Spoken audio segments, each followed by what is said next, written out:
dalam masa pandemik ini, bagaimana kita mengatasi kesulitan-kesulitan sehingga Allah mendatangkan kemudahan-kemudahan. Insya Allah nanti dalam program ini kita akan, Ustadz akan ceramah selama 10 menit, lalu setelah itu kita lanjutkan dengan tanya jawab. Silakan kalau ada yang mau bertanya bisa dituliskan dalam chat di Zoom, ada chat di Zoom, atau yang menyaksikan melalui Facebook dan YouTube bisa mencantumkan pertanyaannya dalam comment section di sana juga. Insya Allah nanti kita bacakan juga kepada Ustadz Abdul Somad.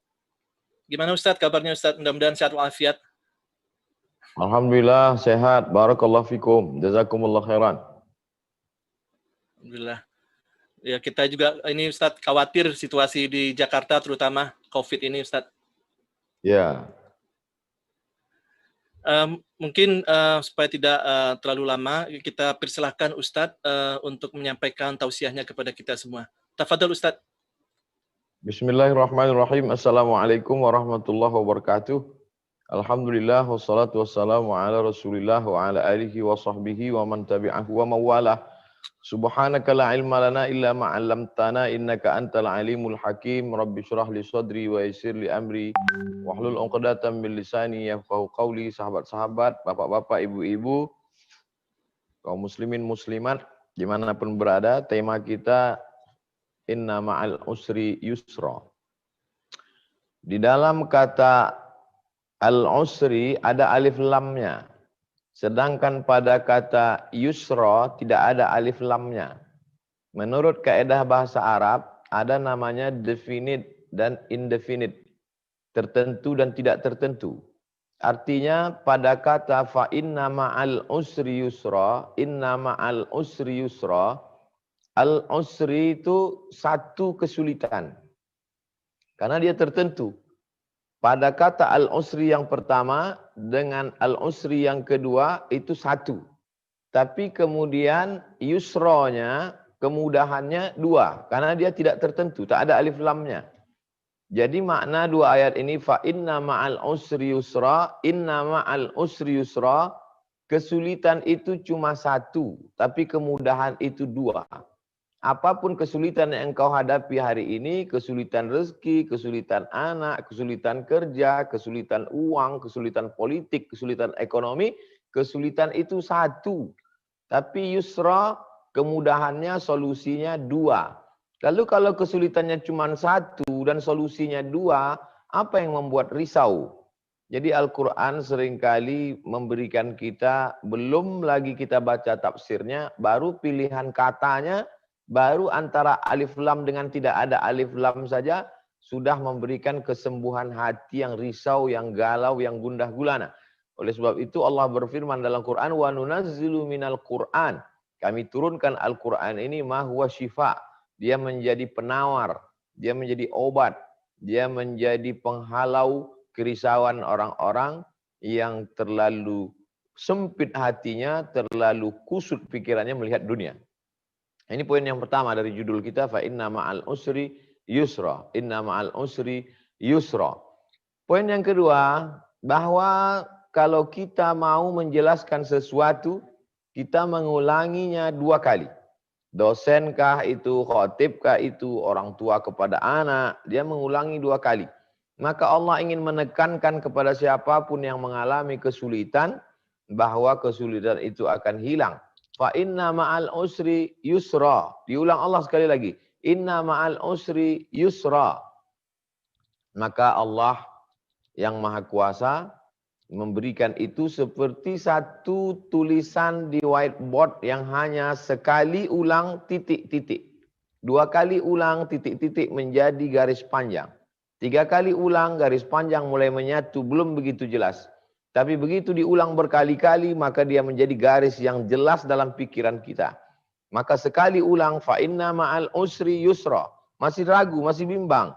Ada atau tidak? Maka diulang sekali lagi. Inna ma'al usri yusra. Maka penjelasan dalam kisah nabi-nabi itu menunjukkan kepada kita. Siapa nabi yang tidak pernah mengalami kesulitan? Nabi Adam alaihissalam terusir dari surga. Kesulitan. terpisah dengan Hawa, kesulitan.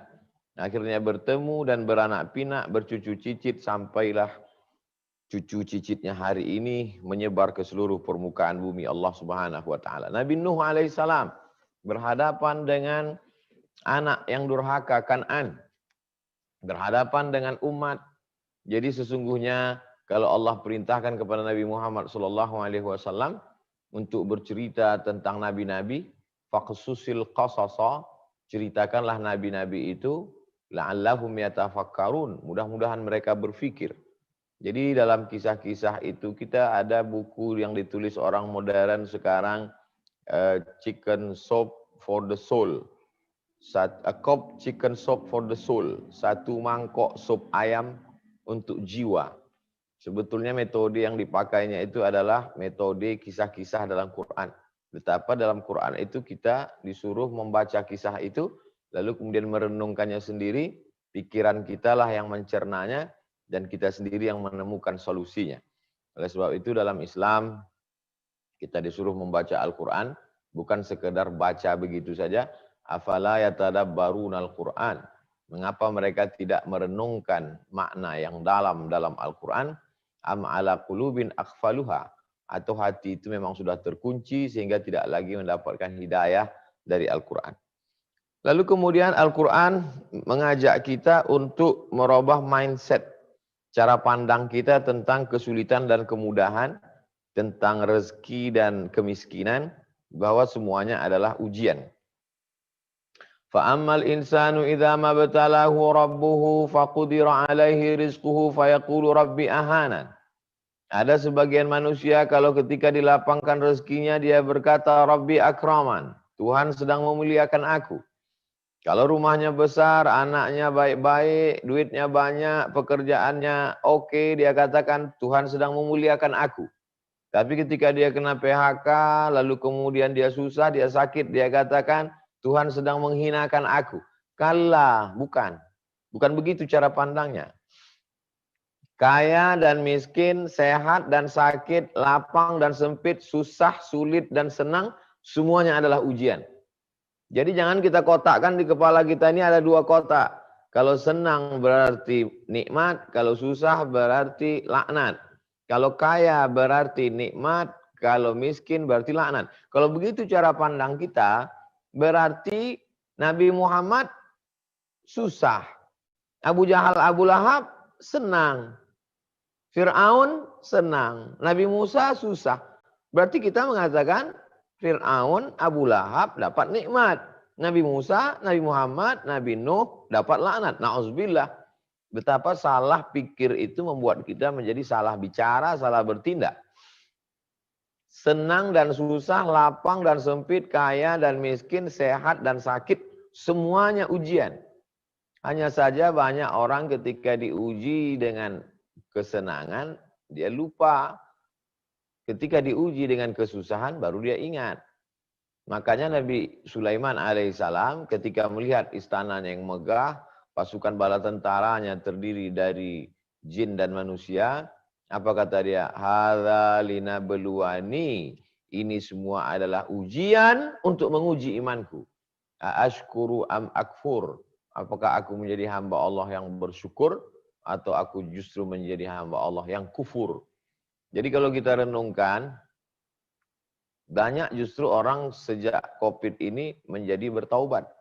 Karena banyak orang mati, banyak orang sakit. COVID tidak kelihatan, tidak nampak, tapi dia bisa menyerang siapapun. Orang yang tinggal di istana kerajaan Saudi Arabia, dengan pengawalan yang super ketat, negara kaya raya, bisa COVID itu masuk ke dalam. Dokter-dokter, pakar-pakar COVID pun meninggal dunia. Jadi siapapun tidak bisa menghalang ini semua. Innallaha la yastahi ayyadriba mathalan ma ba'udatan fama fawqaha. Allah tidak pernah malu untuk menciptakan makhluk sebesar nyamuk ataupun lebih kecil daripada nyamuk. Fa ammal ladzina amanu fa ya'lamuna annahu al-haqqu min rabbihim. Orang yang beriman dia tahu bahwa itu kebenaran datang dari Tuhan. Walladzina kafaru fa yaquluna madza aradallahu bihadza mathala. Orang yang kafir akan berkata, untuk apa Allah buat ini? Untuk apa diciptakan makhluk ini?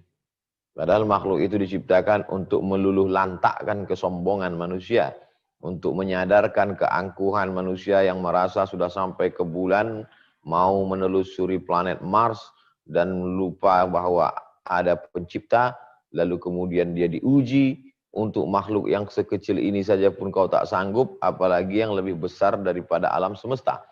Oleh sebab itu, satu sisi ini adalah masa merenung.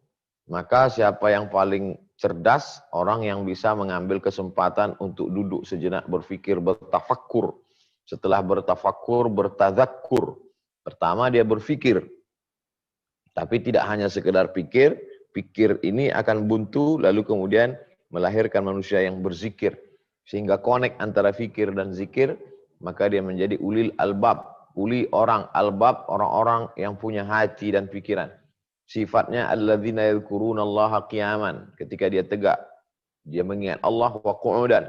Ketika duduk, dia mengingat Allah wa ala junubihim. Ketika berbaring pun dia mengingat Allah Subhanahu wa taala. Jadi bahwa kita kaya atau miskin, senang atau susah, sakit atau sehat, itu tidak terlalu penting. Tapi bagaimana ketika dalam masa-masa itu kita bersama dengan Allah. Ketika kau kaya, kau bersama dengan Allah, nikmat. Ketika kau kaya, kau melupakan Allah, laknat. Ketika kau sakit, kau merasa dekat dengan Allah, nikmat. Ketika kau sakit, justru melupakan Allah, stres, bunuh diri, laknat. Ketika engkau dalam keadaan banyak harta, ingat kepada Allah, berwakaf, berzakat, bersedekah, itulah nikmat. Justru dengan banyak harta, sibuk sampai tak sempat beribadah, laknat. Jadi mari kita meluruskan mindset pikiran kita bahwa semua ini adalah ujian. Karena dunia ini adalah tempat ujian. Alladzi khalaqal mauta, Allah menciptakan mati, wal hayata, Allah menciptakan hidup, liyabluwakum ayyukum ahsanu amala, siapa di antara kamu yang lebih baik amalnya. Yang lebih baik amalnya berarti ini adalah ujian amal. Jadi kalau begitu pemahaman manusia, dia tidak terlalu stres dengan COVID ini. Karena dia memahami sebelum COVID juga ujian, COVID ini pun ujian. Setelah COVID ini berakhir, dia ujian lagi. Sampai kapan istirahat?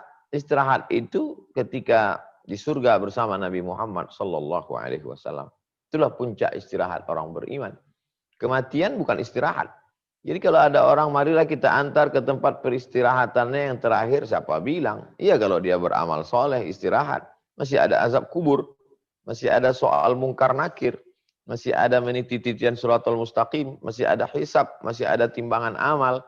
Tapi ketika sudah sampai ke sana, salamun alaikum. Selamat untuk kamu, tibutum. Kamu sudah berbuat baik. Fadkhuluhu khalidin. Masuklah. Barulah orang mendapatkan ketenangan yang sempurna. 10 menit saya kira itu sebagai pengantar dialog kita. Kita lebih banyak interaktif. Makna dari fa inna ma'al usri yusra. Saya kembalikan kepada moderator. Terima kasih. Wassalamualaikum warahmatullahi wabarakatuh. Waalaikumsalam warahmatullahi wabarakatuh.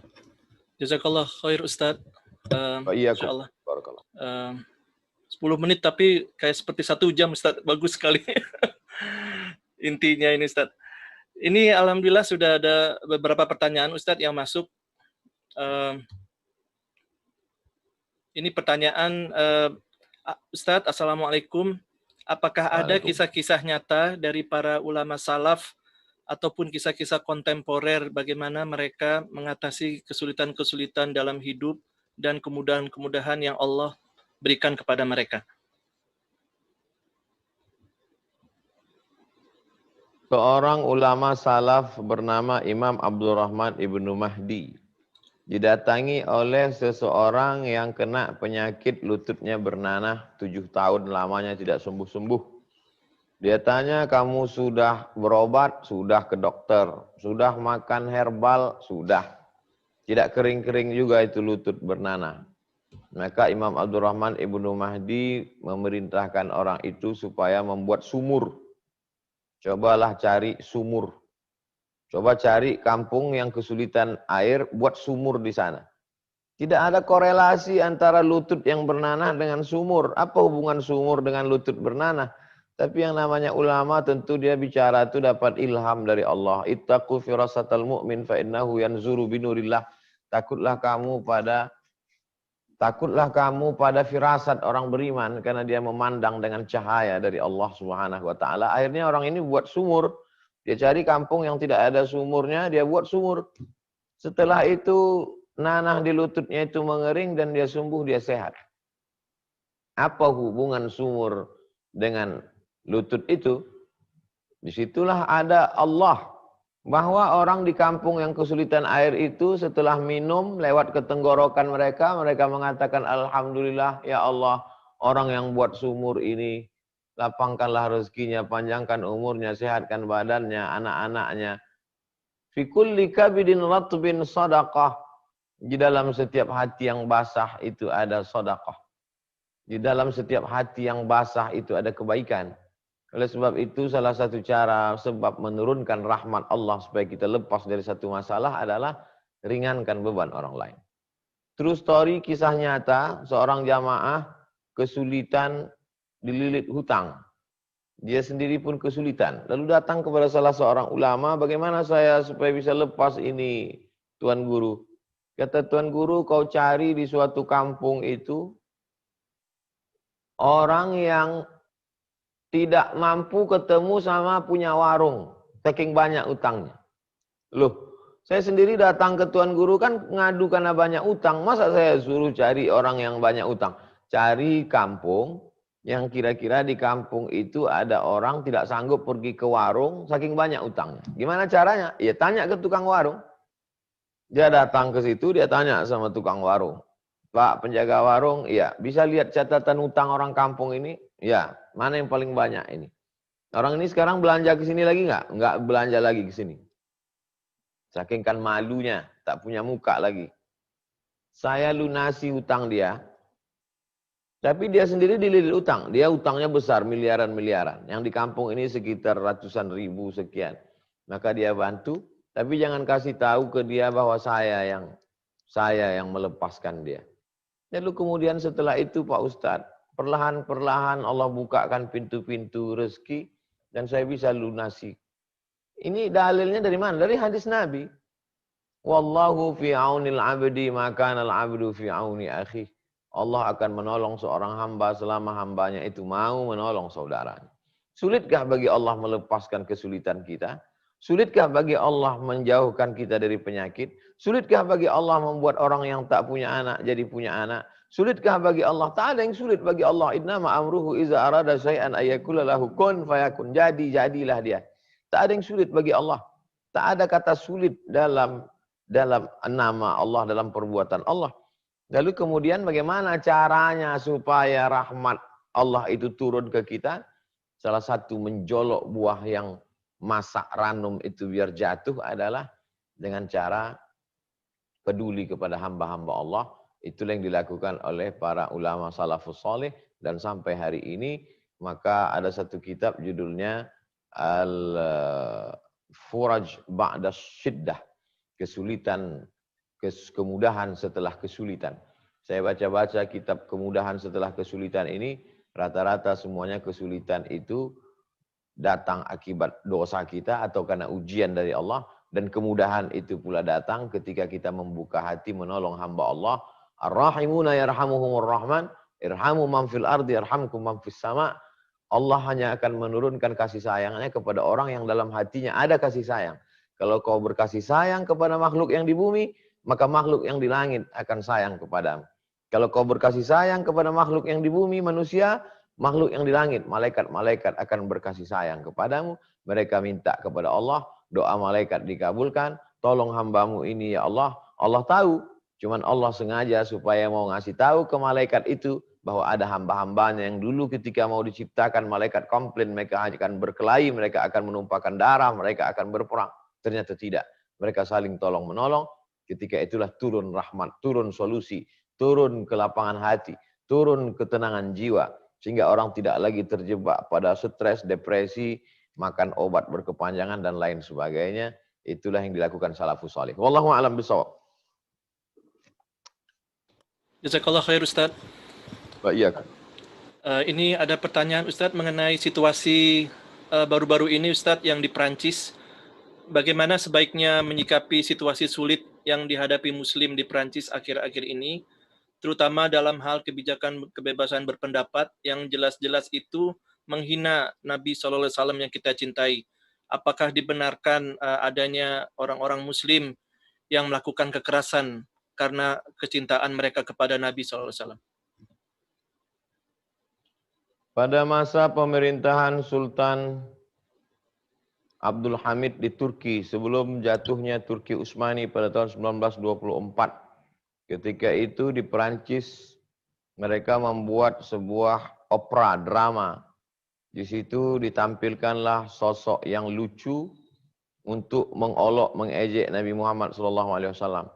Lalu drama itu mereka pertontonkan di Paris. Berita itu sampai kepada Sultan Abdul Hamid yang gagah dan perkasa dengan kekuatan bala tentaranya. Maka dia kirim pesan kepada penguasa Prancis supaya opera itu ditutup. Kalau tidak ditutup, maka tanggung sendiri apa yang akan terjadi. Maka saat itu juga opera itu ditutup. Itu terjadi hampir 100 tahun yang lalu. Artinya apa? Kita akan disegani orang kalau kita punya kekuatan. Dari mulai kasus 11 September, berlanjut dengan karikatur Denmark, berlanjut dengan penyobekan pembakaran Al-Quran, dilanjutkan lagi dengan, dan yang melakukan ini pembunuhan saudara kita, dilanjutkan lagi, dan ini yang melakukannya bukan masyarakat biasa. Kalau yang melakukan pekerja seni, kalau yang melakukannya hanya anak-anak muda, oke, itu kesalahan. Tapi ini kesalahan terstruktur, sampai kepada presiden, sampai kepada menteri mengolok-olok Islam. Itu menunjukkan kita memang dalam ketidakberdayaan, kesulitan yang luar biasa. Nah, ini sesungguhnya menyadarkan umat Islam. Jangan lupa, Islam itu dulu ketika berada di Afghanistan, ketika datang serangan dari Uni Soviet, semua kekuatan umat Islam bersatu. Dari mulai Hekmatyar sampai Burhanuddin Rabbani, sampai Taliban, dengan berbagai macam aliran organisasi bersatu. Umat Islam akan bersatu kalau ada musuh bersama. Semua ormas-ormas, semua mazhab-mazhab di Indonesia, kalau sudah menghadapi musuh bersama, di situ dia akan bersatu. Oleh sebab itu kita perlu juga melihat bagaimana skenario Allah menyatukan umat ini, bahwa ini adalah cara bagaimana supaya umat Islam ini bersatu, melepaskan dari masalah yang remeh-temeh, masalah kecil khilafiyah-khilafiyah, bahwa musuh besar kita bersama adalah kejahatan terstruktur untuk membusukkan umat Islam, untuk mengejek, mengolok umat Islam. Nah, setelah kita tahu bagaimana respon umat Islam. Respon umat Islam terbagi 3 secara umum. Yang pertama yang amat sangat militan, sampai rela mengorbankan nyawanya seperti yang dilakukan salah seorang muslim.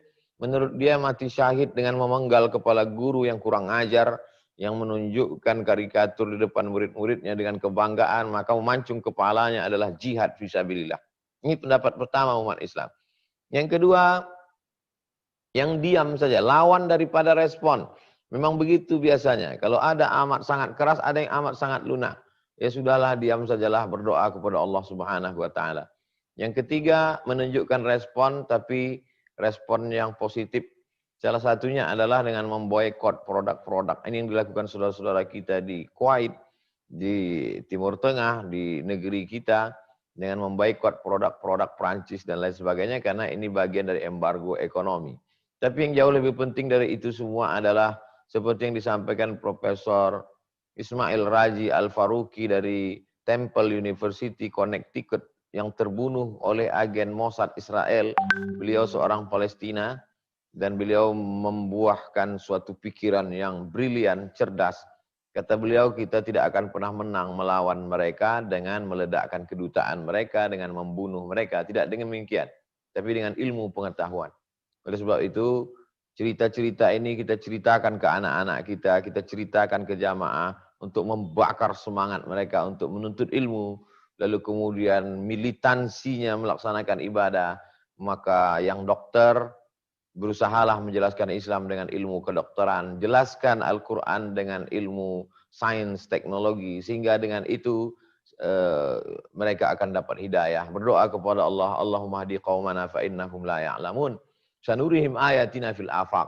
Kalau anak-anak kita yang di Fakultas Kedokteran itu menjelaskan bagaimana proses penciptaan manusia dalam Al-Quran, jelaskan dalam ceramah, buatkan seminar, ditonton oleh mereka, mereka akan berpikir ini agama datang dari mana, ini pastilah dari seorang yang luar biasa. Itulah yang nanti akan membuka hidayah. Dan sebelum kiamat, maka Eropa itu akan menjadi Islam. Begitu dalam hadis riwayat Imam Ahmad bin Hanbal. Ada satu yang belum, yaitu Rom. Kalau ada orang mengatakan bahwa Rom itu adalah negeri Syam, bukan. Karena negeri Syam hanyalah satu provinsi dari Rom, Roma. Ada yang mengatakan Rom itu adalah Konstantinopel, bukan. Karena Konstantinopel bukan Rom. Yang dimaksud dengan Rom itu adalah Eropa. Dan sebelum hari kiamat, Eropa itu akan berkumandang azan, akan berkumandang asma Allah. Ini adalah bagian dari proses menuju itu. Maka dengan ini bersatulah umat-umat Islam. Bersatu. Bernard Lewis sendiri dari seorang pemikir Yahudi, Bernard Lewis sendiri memprediksi bahwa Eropa itu akan Islam. Dengan prediksi 3 analisa. Yang pertama bahwa imigran Muslim datang dari Tunisia, Aljazair, Maroko akan memenuhi Spanyol dan Portugis, Spanyol dengan Prancis. Itu akan diisi oleh 3 imigran. Kemudian India, Pakistan, Bangladesh akan mengisi Inggris. Kemudian Turki akan mengisi Jerman. Maka kalau sudah Spanyol, Inggris, Jerman, Prancis diisi Muslim, maka negeri-negeri yang kecil itu mengikut, termasuklah Indonesia, bahkan punya masjid di beberapa kota di Eropa, maka sesungguhnya Islam akan masuk dengan cara damai, bukan dengan pedang, bukan dengan peperangan, bukan dengan kekerasan, tapi dengan pintu hidayah. Dan saya percaya itu. Teori dari Bernard Lewis itulah yang membuatkan sebuah ketakutan yang disebut dengan Islamophobia. Pertama, imigrasi, perpindahan migran umat Islam ke Eropa yang begitu pesat, besar. Belum ditambah lagi kasus-kasus di Timur Tengah, dari mulai konflik di Sudan, konflik di negeri Syam, Palestina, Suriah, membuat ledakan besar ke Eropa. Yang kedua adalah mereka punah disebabkan LGBT karena tidak menikah, homoseksual. Sedangkan umat Islam diajarkan tazawwajul walud al-wadud. Jangan menikah banyak anak, kamu nanti akan dibanggakan Nabi di padang mahsyar. Dan yang ketiga adalah janji Allah. Dan Allah kalau sudah berjanji, innaka la tukhliful mi'ad. Jadi Islamophobia yang dihadapi hari ini, itu adalah buah dari pemikiran mereka sendiri. Di antara pemikir besarnya adalah Samuel Huntington dengan Clash Civilization, benturan peradaban, dan Bernard Lewis yang memprediksikan bahwa Eropa itu akan Islam. Demikian, wallahu a'lam. Jazakallah khair Ustaz. Ini Ustaz ada pertanyaan yang berhubungan mungkin ya Ustaz, yang tadi Ustaz jelaskan itu. Bagi kami yang tinggal di Amerika, apa yang harus kami katakan kepada non-muslim yang berpandangan negatif terhadap Islam karena kejadian-kejadian seperti yang terjadi di Perancis, pembunuhan mereka yang menghina Islam? Apakah sikap muslim ini, bagaimana sikap kita supaya tidak salah langkah dalam berdakwah dan mengganggu jalannya dakwah? Konflik itu selalu ada. Konflik di antara Protestan dengan Katolik yang berkepanjangan juga terjadi. Konflik antara Katolik dengan Anglikan juga terjadi. Kenapa menutup mata melihat itu? Itu baru antara dalam agama. Konflik antara Cina dengan Tibet di timur, konflik di barat. Jadi dan ketika konflik itu pasti ada oknum di dalam konflik. Jadi kita tolong jelaskan, bedakan antara ajaran agama dengan pelaku orang beragama. Jadi ketika kebanyakan mereka melihat ajaran agama dari pelaku orang beragama. Orang pelaku beragama bisa khilaf, bisa silap karena keadaan. Kita pun mungkin di saat terdesak bisa melakukan seperti yang dilakukan saudara kita, memanggal kepala orang karena amat sangat terdesak. Tapi dalam Islam jihad itu dilakukan, dipimpin oleh Amirul Mukminin, oleh pemimpin, oleh Amir. Ada perintah dari Amir. Oleh sebab itu maka pertama jelaskan bahwa konflik bisa terjadi pada kelompok manapun, agama manapun, dan itu terjadi. Yang kedua, tolong bedakan antara ajaran agama dengan pelaku umat beragama. Yang ketiga, ghayatun nas, ridwan nas ghayatun la tudrak. Kita tidak bisa meyakinkan orang lain. Kalau kita merasa bahwa kita bisa meyakinkan orang lain, kita akan stres. Kita hanya menyampaikan. Innama anta munzir, sampaikan, jelaskan menurut kemampuan kita.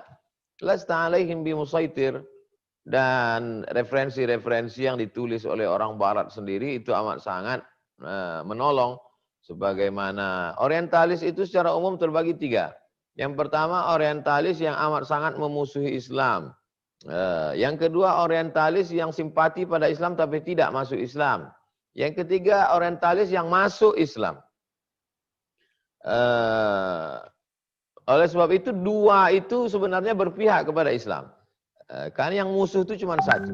Maka karya-karya dari dua kelompok ini itu tanpa kita harus sulit menjelaskan. Philip Kahiti menulis tentang kelembutan Nabi, walaupun dia tidak masuk Islam, tentang Nabi Muhammad SAW. Lalu kemudian yang ditulis oleh Michael H. Hart, 100 most influential person in history. Lalu kemudian Karen Armstrong, penulis History of God, dia juga menulis bagaimana kelembutan Islam ketika membebaskan Palestina. Dia bandingkan dulu bagaimana Palestina dibebaskan dengan berdarah-darah sampai kuda berenang. Tapi ketika Islam datang dengan damai. Padahal mereka tidak Islam. Oleh sebab itu mampu membantu. Saya kira lembaga-lembaga di Muslim minoritas perlu menerbitkan lagi buku-buku itu, karena kalau kita yang menjelaskan sulit orang percaya, tapi kalau mereka sendiri dari kalangan mereka, maka itu membantu. Demikian, wallahu a'lam. Jazakallah khair Ustaz.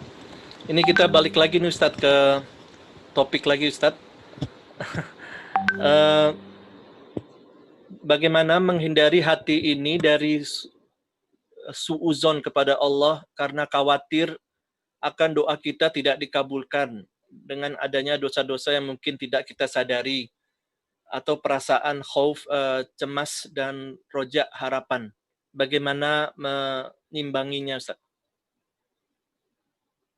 Ada namanya maqam, jamak dari maqam, maqamat. Maqam itu adalah stasiun-stasiun mencapai Allah SWT. Ada stasiun taubat, setelah stasiun taubat, stasiun sabar, kemudian stasiun tawakal, stasiun zuhud, stasiun wara, tapi stasiun yang paling tinggi, level yang paling tinggi adalah ridha. Ar-ridha biqada'illah. Ridha menerima keputusan Allah Subhanahu wa taala. Oleh sebab itu orang-orang yang masuk ke dalam surga itu ditanya oleh Allah Subhanahu wa taala, "Hai penghuni surga, kamu mau apa lagi? Sebuah nikmat kamu sudah dapat." Mereka berkata, "Ridhaka." Kami berharap ridhamu ya Allah. Itulah maka kita selalu minta, Allahumma inna nas'aluka ridhaka wal jannah. Arti ridha adalah qabul qada'illah bi ghairi taraddud. Menerima keputusan Allah tanpa ada bimbang dan ragu. Sebagaimana Nabi Ayub menerima keputusan Allah, sebagaimana Nabi Musa menerima keputusan Allah, sebagaimana Nabi Isa menerima keputusan Allah tanpa ada bimbang dan ragu. Nah, tentu itu semua berdasarkan dua. Apa yang membuat kita tidak bimbang dan ragu? Yang pertama ilmu, yang kedua amal.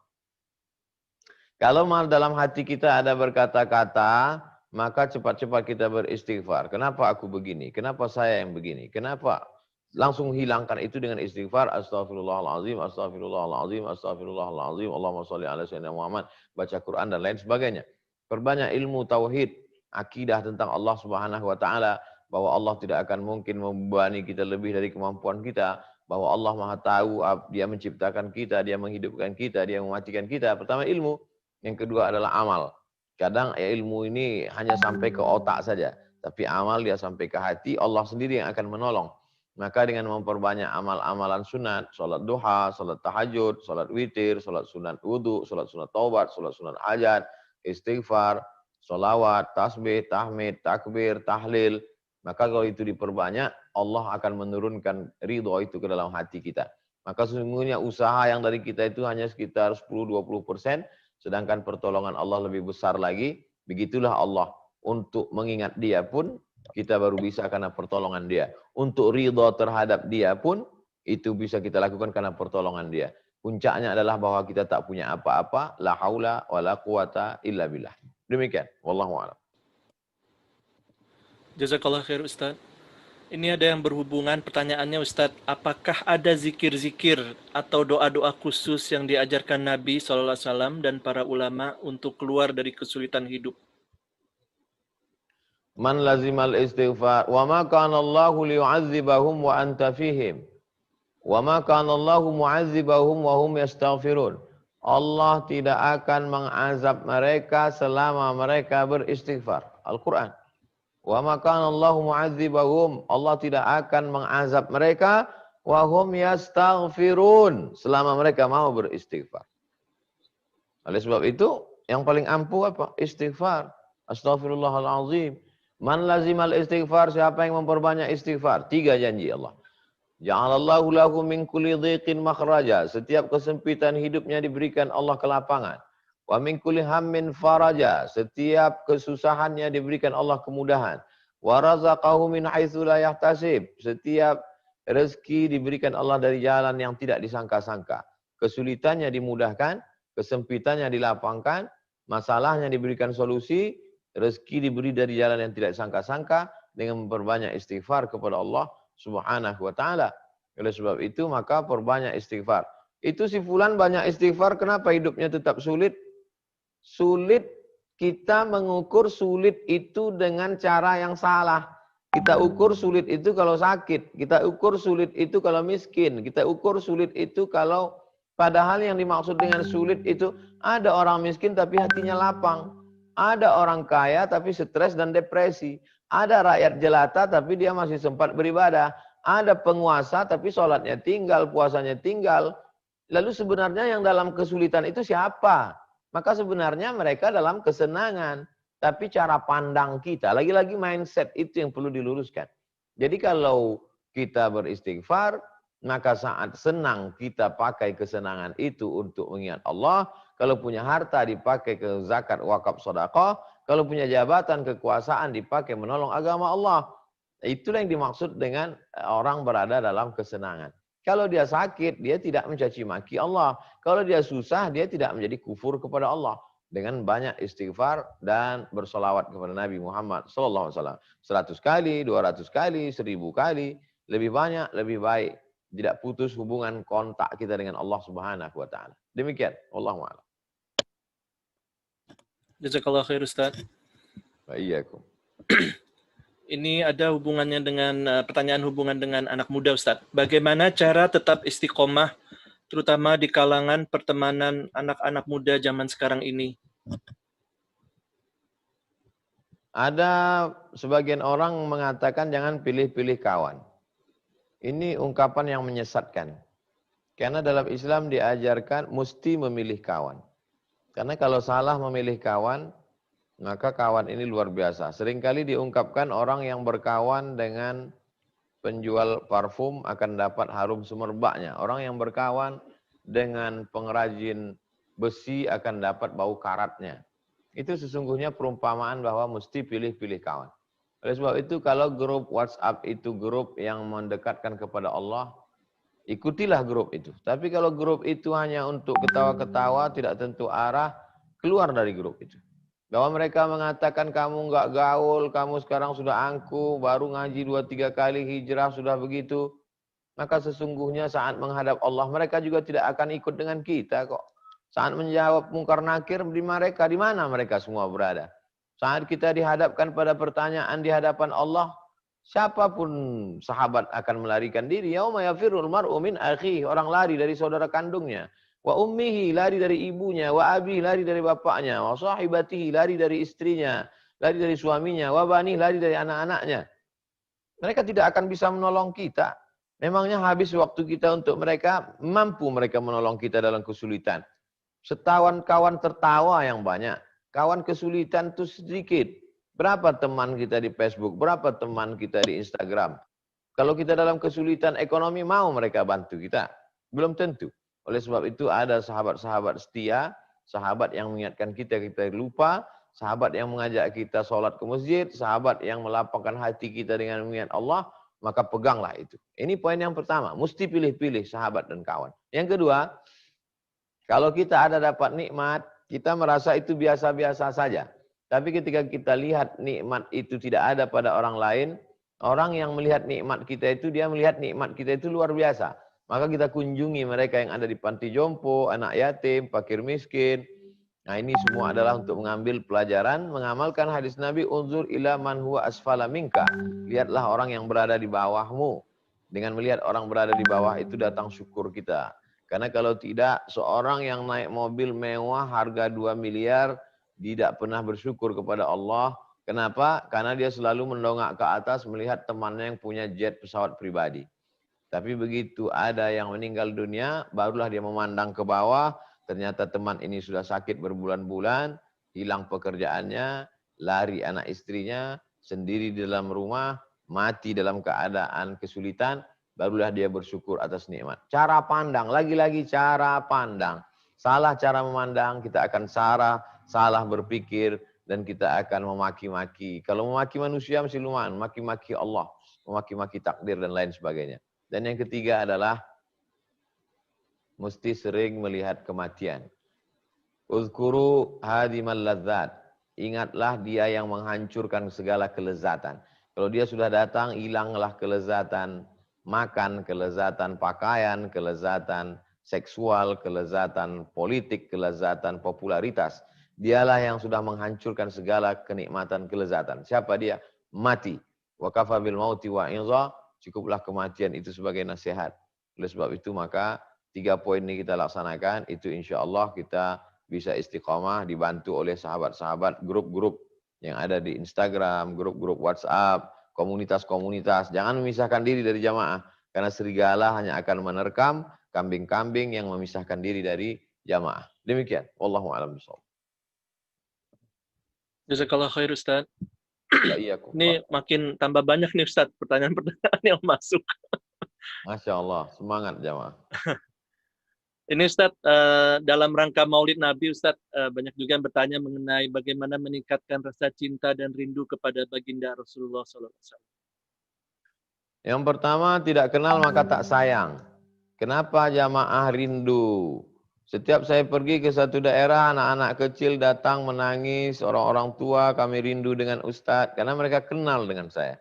Mereka ikuti tausiah saya di Instagram, mereka ikuti update-update status saya, mereka ikuti kajian-kajian di YouTube.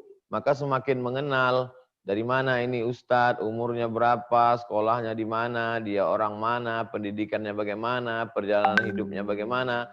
Begitu mereka mengenal, maka mereka semakin sayang, semakin cinta. Jadi kalau begitu kepada manusia biasa, lalu bagaimana dengan Nabi Muhammad SAW? Coba pasang program selama bulan Maulid ini, hari ini 12 Rabiul Awal, masih ada 18 hari lagi, pasang program Musti Khatam Sejarah Nabi. Saya kasih satu judul buku sejarah Nabi yang simple, judulnya Ar-Rahiq Al-Maktum. Judulnya memang Arab, tapi isinya bahasa Indonesia, sudah terjemah. Ar-Rahiq Al-Maktum. Ditulis oleh ulama India, juara nomor 1 Nobel Lomba Musabaqah menulis sejarah Nabi yang diadakan di Makkah, berjumlah 150 negara. Beliau juara 1, namanya Syekh Sofiur Rahman Al-Mubarak Furi. Ar-Rahiq Al-Maktum. Baca, bahasanya simple, datanya akurat, singkat, padat, bagus buku ini. Untuk mengenal Nabi SAW. Yang kedua, man ahabba syai'an aktsara min dzikri. Kalau cinta sering disebut. Anak saya sering nyebut-nyebut nama Ustadz, dia gambar karikatur Ustadz, dia gambar rumah kami, ingin punya rumah seperti ini di lantai 2, ternyata dia buat ada kamar untuk Ustadz Somad. Ternyata anak ini sering menyebut. Saya tidak terpikir ada anak jamaah yang menggambar di lantai 2 ada kamar khusus untuk Ustadz Abdul Somad. Anak kecil, anak umur 5 tahun. Bagaimana kepada Nabi? Pernah tak kita menulis gambar di rumah kita ada satu kamar khusus untuk Nabi Muhammad SAW? Nah, jadi banyak kita mengingat dia. Mengingat dia bukan sekedar disebut, tapi berselawat. Allahumma sholli ala sayyidina Muhammad wa ala ali sayyidina Muhammad. Itu kontak kita dengan dia begitu dekat, begitu erat. Yang ketiga, cinta pasti ada pengorbanan. Apa yang kita korbankan untuk dia? Semakin besar pengorbanan kita, maka semakin kuat tertaut hati kita. Nabi tidak meninggalkan istana yang perlu kita renovasi. Kita pergi ke Madinah tidak ada istananya. Dia hanya meninggalkan majelis rumah Al-Quran. Dia hanya meninggalkan ulama. Jadi kalau di kampung kita ada ulama, kita datang, kita support dakwahnya, kemudian rumah-rumah tahfiz Quran kita bantu, surau musola kita makmurkan, kita sudah berkorban untuk Nabi Muhammad sallallahu alaihi wasallam. Itulah 3 poin yang membangkitkan kecintaan kita lakukan. Maka momen maulid ini jangan hanya sekedar berlalu pada pengajian begitu saja. Na'udzubillah lagi kalau momen maulid hanya dijadikan sebagai ajang caci maki tahunan. Setiap musim maulid, mulailah caci maki, maulid bid'ah, maulid. Yang tidak mau ya nggak usah, karena ini ulama-ulama hadis pun melaksanakan. Yang mau ya silakan. Ya, momen maulid kita jadikan bulan maulid khatam, bulan maulid banyak sholawat, bulan maulid menulis tentang Nabi, bulan maulid buat karikatur mendidik anak-anak bagaimana dekat cinta pada Nabi, bulan maulid buat kegiatan sosial, dalam rangka maulid Nabi hitan gratis, dalam rangka maulid Nabi buat orang-orang yang selama ini kesulitan kita lapangkan. Nah, itu lebih positif daripada menghabiskan energi di medsos yang tidak tentu arah. Demikian, wallahu a'lam bishawab. Jazakallah khair Ustaz. Ini ada yang ketinggalan Ustaz, dia nanya ada yang bertanya, Ustaz pernah nggak mimpi ketemu Rasulullah, bagaimana rasanya? Mohon diajarkan Ustaz zikir-zikir supaya bisa bermimpi bertemu dengan Rasulullah SAW. Man ra'ani fil manami faqad ra'ani. Siapa yang melihat aku dalam mimpinya maka sesungguhnya dia melihat aku. Lianna syaitana la yatamassalu bi. Karena setan tidak pernah menyerupai aku. Saya tak pernah mimpi ketemu Nabi Muhammad SAW. Mungkin dosa saya banyak, mungkin mata saya belum bersih, mungkin hati saya masih kotor. Beda dengan para ulama, para habaib yang berjumpa dengan Nabi Muhammad SAW. Tapi saya pernah bertemu dengan orang yang biasa-biasa saja, bukan ulama, bukan habib, pegawai di salah satu kantor di Pemda. Dia bercerita ke saya mimpi melihat Nabi Muhammad SAW. Saya tanya, apa amalan Bapak? Bapak bukan ulama, bukan habib, bukan ustadz. Saya ketua pengurus masjid, Ustadz. Suatu hari datang jamaah mengajak saya berantem. Karena dia marah dengan saya, lalu saya ajak dia berduel, kelahi. Jamaah itu ngajak saya kelahi, tapi saya tidak lawan dia, saya diam. Padahal karate saya ban hitam, sudah sabuk hitam Pak Ustadz. Tapi saya tidak lawan dia, saya diam. Andai mau saya tendang dia, saya mampu mengalahkan dia. Dan malamnya saya bermimpi, saya sholat, lalu kemudian imamnya itu tidak kelihatan, dan ketika selesai sholat dia berpaling melihat, disitulah saya lihat wajahnya, dan ada orang di belakang berkata, orang itu mengatakan, imam itulah dia Muhammad Sallallahu Alaihi Wasallam. Jadi saya ambil pelajaran dari situ bahwa bukan ulama, bukan ustadz, bukan habib, tapi kenapa Nabi memperlihatkan wajahnya ke orang itu? Karena dia punya sabar yang luar biasa. Dan saya tidak ada sabar itu. Andai saya ban hitam seperti dia, udah habis berdarah-darah itu saya tinju, saya pecahkan hidungnya. Nah, itulah maka saya tidak ketemu. Kenapa Bapak ini ketemu? Karena mungkin ilmu saya lebih tinggi, tapi sabar dia lebih hebat, lebih kuat. Betul hadis Nabi, ayat Al-Quran. Innama yuwaffas sabiruna ajrahum bighairi hisab.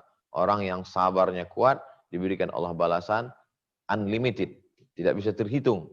Dan balasan yang diberikan Allah di dunia, bisa melihat Nabi Muhammad SAW. Mudah-mudahan kita diberikan sampai saatnya, menurut makam sesuai, kita dipertemukan di ketika hidup, dan bersama dengan Nabi Muhammad SAW di dalam surga Jannatul Firdaus. Amin. Ya Rabbal Alamin. Wallahu a'lam. Amin. Jazakallah khair Ustaz. Ini Ustaz, kembali ke pandemi ini Ustaz, ada yang bertanya bagaimana cara mengantisipasi keuangan keluarga yang tidak menentu di saat pandemi ini Ustaz. Dalam ajaran Islam kita diajarkan bagaimana menabung. Itu dalam kisah Nabi Yusuf alaihissalam. Kenapa Nabi Yusuf itu diangkat sebagai bendahara Mesir? Karena dia punya perencanaan yang luar biasa, mendapatkan ilham. Isi mimpi Nabi Yusuf itu adalah bagaimana supaya nanti masa paceklik kering Mesir tidak bisa bercocok tanam, dia sudah siap dengan tabungan itu.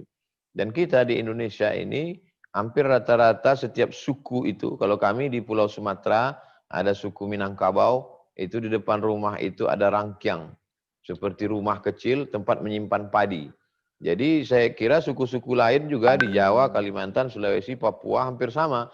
Karena memang iklim kita, ada saatnya kita kekeringan, sehingga kita tidak bisa menanam padi. Tapi padi itu sudah siap. Nah, jadi pertama adalah, saya mau menjelaskan bahwa ditinjau dari aspek agama maupun dari aspek suku, sejalan. Nenek moyang kita memang gemar menabung dan Islam juga mengajarkan itu. Oleh sebab itu, maka jangan habiskan untuk, saya selalu sampaikan pada saudara-saudara kita TKI, TKW, merantau 2 tahun, sekian tahun ke Korea, ke Hong Kong, ke Taiwan, lalu kemudian pulang kampung, beli kulkas hampir sebesar kamar, beli TV besar, habis itu uangnya habis, pergi lagi. Saya katakan pulanglah untuk membuat modal ternak ayam, modal karamba ikan, dan lain sebagainya.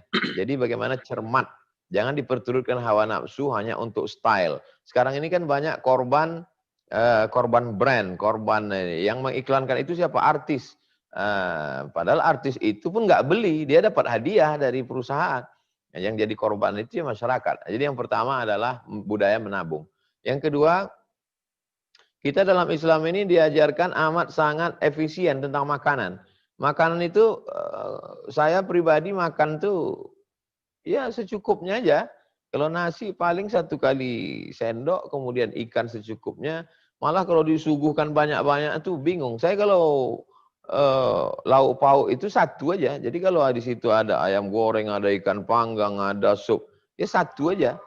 Itu oleh sebab itu kita diajarkan untuk tidak memperturutkan hawa nafsu. Dalam Islam makan itu hanya untuk menegakkan tulang belakang. Kulu makanlah, wasyrabu minumlah, wala tusrifu. Jangan berlebihan. Nah, jadi menu-menu itu tidak usah terlalu banyak, efisien. Lalu kemudian yang ketiga, kita diajarkan ada satu ibadah.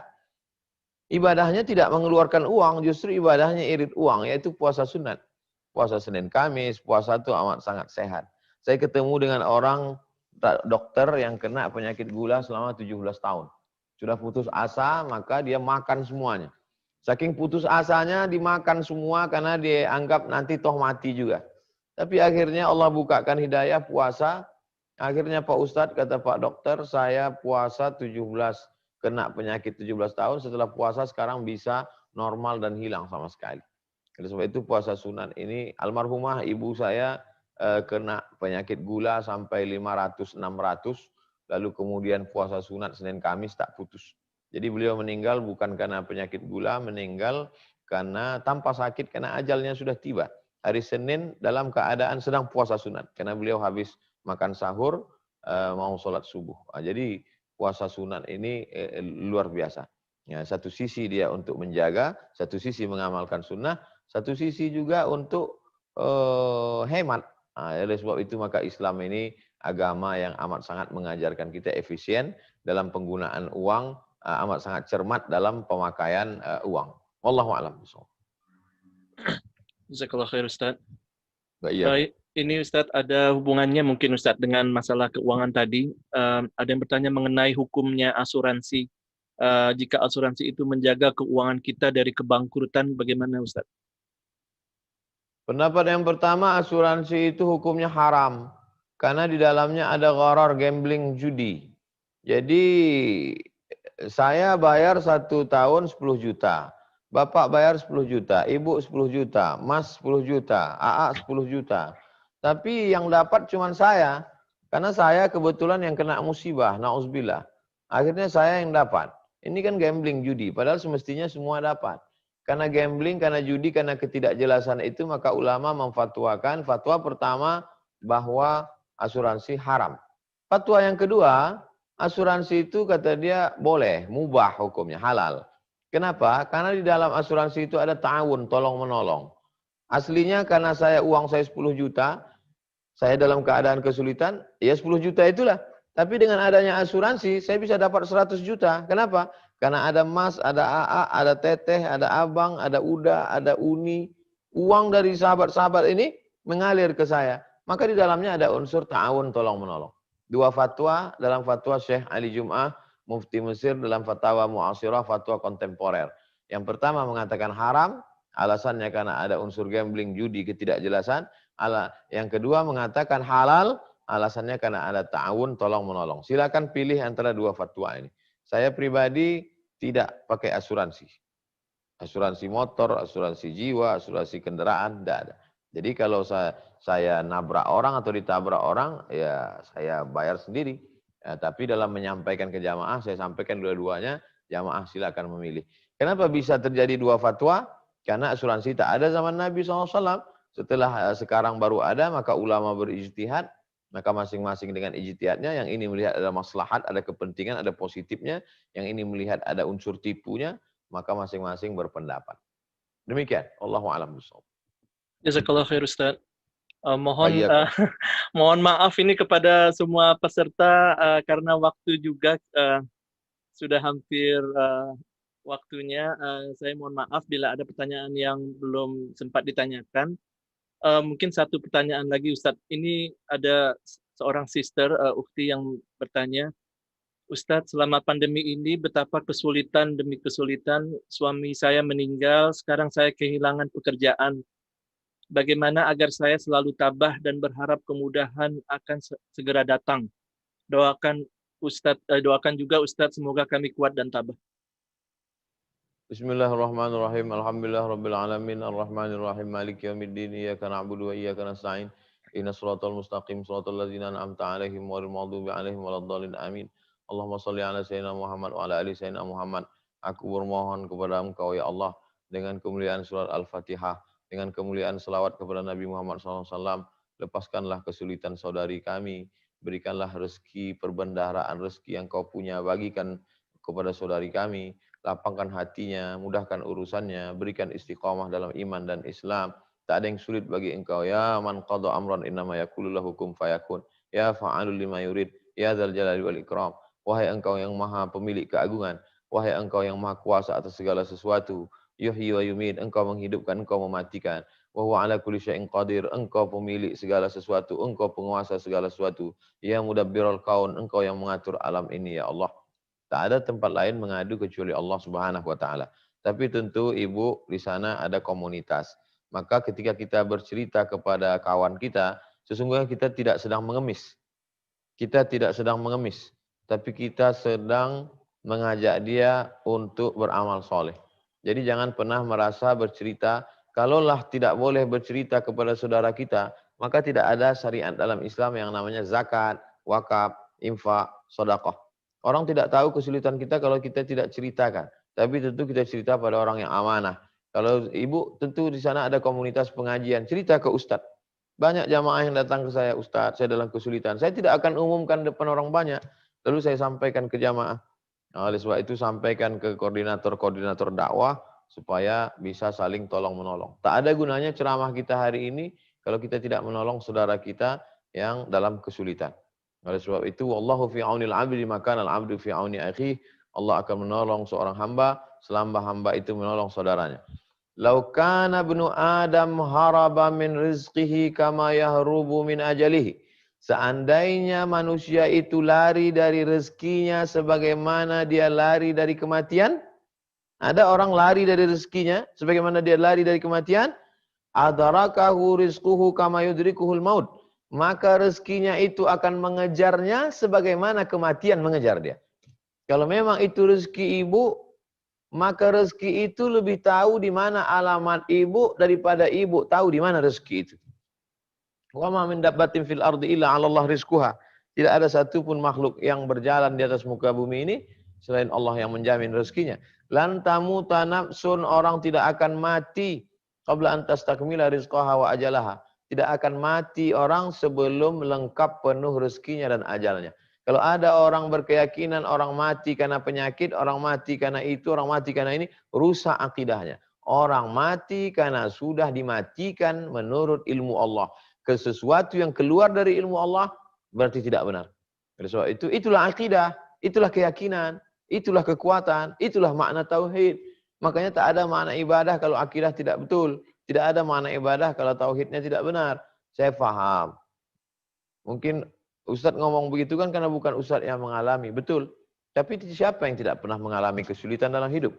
Saya sendiri pun mengalami berbagai kesulitan dalam hidup.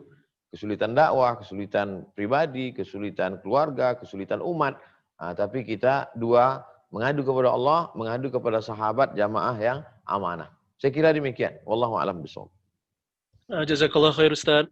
Ini karena waktu juga membatasi kita.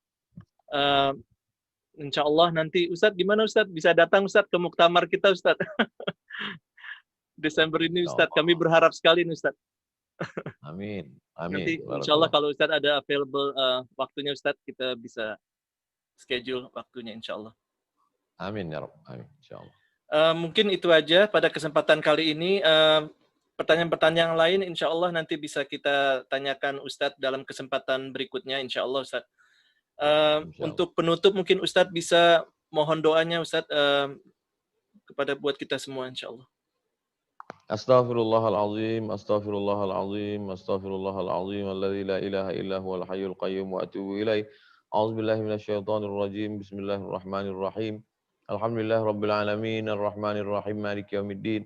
Iyyaka na'budu wa iyyaka nasta'in, shiratal mustaqim, shiratal ladzina an'amta 'alaihim ghairil maghdubi 'alaihim waladdallin. Amin. Allahumma shalli ala sayidina Muhammad wa ala ali sayyidina Muhammad. Ya hayyu ya qayyum bi rahmatika nastaghits. Ya Hayyu ya Qayyum, Engkau yang Maha Hidup. Ya Qayyum, Engkau yang Maha mengatur kehidupan kami. Birahmatika nastaghits, dengan rahmat dan kasih sayang-Mu kami minta ampun, minta tolong kepada Engkau. Allahumma innaka ta'lamu sirrana wa jahrana. Engkau tahu apa yang zahir, apa yang batin, apa yang kami ucapkan, apa yang ada dalam hati kami, apa yang ada dalam pikiran kami. Fansurna, tolong kami, fa annaka khairun nasirin. Engkau saja yang mampu menolong kami. Hasbunallahu wa ni'mal wakil. Ni'mal maula wa ni'man nasir. Engkaulah sebaik-baik penolong. La haula wa la quwata illa bik. Tiada daya, tiada upaya kecuali hanya Engkau semata ya Allah. Engkau tahu mana daun yang jatuh, mana yang ranting yang patah. Engkau tahu mana bumi yang basah, mana bumi yang kering. Engkau tahu mana pohon yang berbuah. Engkau tahu mana putih yang gugur. Pengetahuan Engkau tentang kami lebih daripada pengetahuan kami tentang diri kami. Maka tolong kami ya Allah. Kami tahu bahwa rezeki kami sudah Kau jamin, tapi kami tidak memiliki kekuatan keimanan. Kuatkan keyakinan kami. Qawi imanana, kuatkan keyakinan kami. Sahih ajsadana, sehatkan badan kami. Warfa' darajatina, angkat derajat kami ma'as sabirin, bersama orang-orang yang sabar. Allahumma la sahla illa ma ja'altahu sahla wa anta taj'alul hazana idza syi'ta sahla. Berikanlah kemudahan segala urusan kami. Mudahkan urusan pekerjaan kami. Mudahkan urusan rezeki kami. Mudahkan urusan keluarga dan anak-anak kami. Ya Allah. Wahfazhu min kulli su' wa syar. Jaga anak-anak kami jangan sampai terkena penyakit liberal, sekuler, komunis, ateis. Allahumma ja'alhu min hufazil Quran. Jadikan anak-anak kami penghafal Quran. Minal mujahidina fi sabilik. Mereka akan berjuang menolong agamamu ya Allah. Rabbana taqabbal minna salatana. Terima salat kami. Wa siyamana, puasa kami. Wa qiyamana, tahajud kami. Wa takhasyu'ana, khusyuk kami. Wa ta'abudana, ibadah kami. Wa tamim taqsirana, sempurnakan segala kekurangan kami ya Allah ya akramal akramin. Engkau yang Maha mulia, akrimna, muliakan kami dengan iman. Rabbana fir lana dzunubana, ampunkan dosa kami. Wali abaina, ayah kami. Wali ummahatina, ibu kami. Wali zurriyatina, anak cucu keturunan kami. Wali man syarakana, semua saudara kami yang mengikuti program kajian ini ya Allah. Allahumma tsabbitna alal imani wal islam. Allahumma rzuqna al istiqamah, berikan kami istiqamah dalam iman dan Islam. Rabbana taqabbal minna. Rabbana khtim lana bi husnil khatimah, tutup usia kami dengan husnul khatimah. Wala takhtim alaina bi su'il khatimah, sehingga keluar kami dari dunia ini ucapan kami dari mulut la ilaha illallah Muhammadur Rasulullah sallallahu alaihi wasallam. Rabbana atina fid dunya hasanah wa fil akhirati hasanah wa qina adzabannar. Sallallahu alaihi sayyidina Muhammad wa ala alihi washabihi wasallam. Walhamdulillahi rabbil alamin. Taqabbalallahu minkum, taqabbal ya karim. Assalamualaikum warahmatullahi wabarakatuh. Waalaikumsalam warahmatullahi wabarakatuh. Terima kasih banyak kepada Ustadz Abdul Somad dan juga tim yang membantu semuanya dari tim Ustadz dan juga tim IMSA, teman-teman di IMSA semua. Terima kasih atas terselenggaranya acara ini. Untuk pengumuman, insya Allah kita dari IMSA ada program untuk membantu masalah kesulitan-kesulitan dalam pandemi ini. Silakan menghubungi mungkin lewat website COVID-19 imsa.us. Insya Allah kita bisa bantu semaksimal kita. Dan juga bagi yang mau membantu saudara-saudara kita juga bisa lewat website tersebut untuk menyalurkan donasinya. Insya Allah kita saling bantu fisabilillah. Jazakallah Ustadz atas segala tausiahnya. Mudah-mudahan bisa bertemu lagi Ustadz. Mudah-mudahan Ustadz sehat walafiat selalu dan juga kita bisa diberikan kesempatan lainnya insya Allah mengkaji kembali. Wabillahi taufiq walisa. Sebelum ditutup, saya harap supaya IMSA mendata semua saudara-saudara kita. Kemudian pengajian ini sangat penting. Tapi juga tak kalah penting kita tahu kondisi teman kita seperti zaman Nabi, mereka tahu bagaimana rumahnya, bagaimana anaknya, bagaimana suaminya, bagaimana kerjanya. Kita tidak sedang melihat privasi orang, tapi kita bisa bantu saudara kita. Karena ada saudara kita itu yang jenisnya dua, lisa'ili, ada yang tidak malu untuk meminta, wal mahrum, ada yang mereka malu meminta. Dan kalau sampai kita tidak bagi mereka pertolongan, kita termasuk orang yang zalim. Tulisan yang ada di belakang akhi fillah, Allahumma inni zalamtu nafsi zulman kasira. Aku sudah menzalimi diriku. Di antara perbuatan zalim adalah tidak menolong saudara kita. Apalagi di komunitas muslim minoritas. Di Indonesia alhamdulillah banyak, tapi di tempat ini mudah-mudahan ini bisa menolong saudara-saudara kita. Saya kira demikian. Mohon maaf banyak tutur kata tidak berkenan di hati. Saya ucapkan banyak terima kasih. Jazakumullah khairan. Wassalamualaikum warahmatullahi wabarakatuh. Waalaikumsalam warahmatullahi wabarakatuh. Terima kasih banyak Ustadz atas masukannya. Insya Allah nanti kita rencanakan Ustadz program ini mudah-mudahan bisa membantu terutama dalam masa kesulitan sekarang ini banyak yang terkena dampaknya Ustadz. Amin. Insya Allah. Mari kita tutup bersama-sama dengan doa kafaratul majlis. Subhanaka Allahumma wa bihamdika asyhadu alla ilaha illa anta astaghfiruka wa atubu ilaik. Wabillahi taufiq wal hidayah. Wassalamualaikum warahmatullahi wabarakatuh. Waalaikumsalam warahmatullahi wabarakatuh.